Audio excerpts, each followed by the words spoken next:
Analysis on this story and reaction from senior political analyst Brit Hume. Good evening, Brit. Hi, Brett. Your thoughts?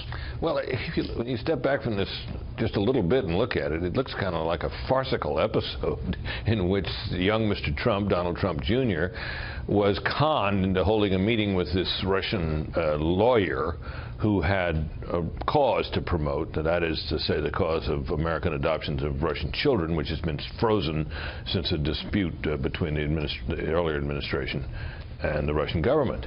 And to get him to come to have such a meeting, she hinted or indicated that she had some information on Hillary Clinton, possibly involving Hillary Clinton campaign connections to the Russians, that she wanted to spill.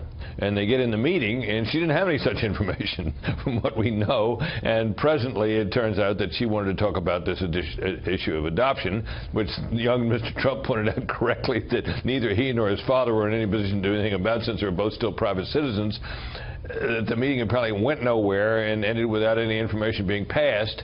And the whole thing sort of has the elements of a farce. So when you hear Senator Warner, others saying that this is part of a pattern where somebody on the campaign or the transitions forgets that they've met with Russians and then recharacterizes when they finally have to come forward because of some New York Times, Washington Post, whatever story that's come out. I would be more concerned by that if the episodes themselves, the meetings, the contacts or whatever, turned out to be of some substantive meaning, in the sense that they pointed in the direction that there was some cooperation and collusion going on. So far, what we've seen doesn't seem to do that, and it's not hard for me to imagine that people associated with the president's campaign might have forgotten them. I mean, this meeting seems to be eminently forgettable, almost laughable.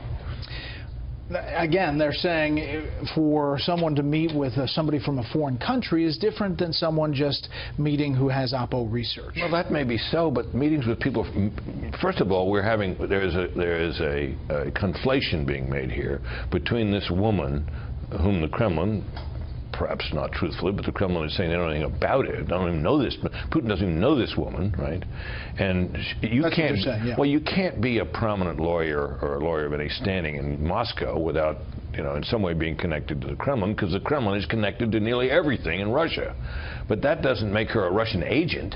It certainly doesn't make her a Russian official, as she's being characterized by some of the president's critics. My own view of this is it's kind of an interesting story. It does speak to a certain Keystone Cops quality among the Trump people, who seem not, to know what makes sense and to easily lured into a meeting that goes nowhere.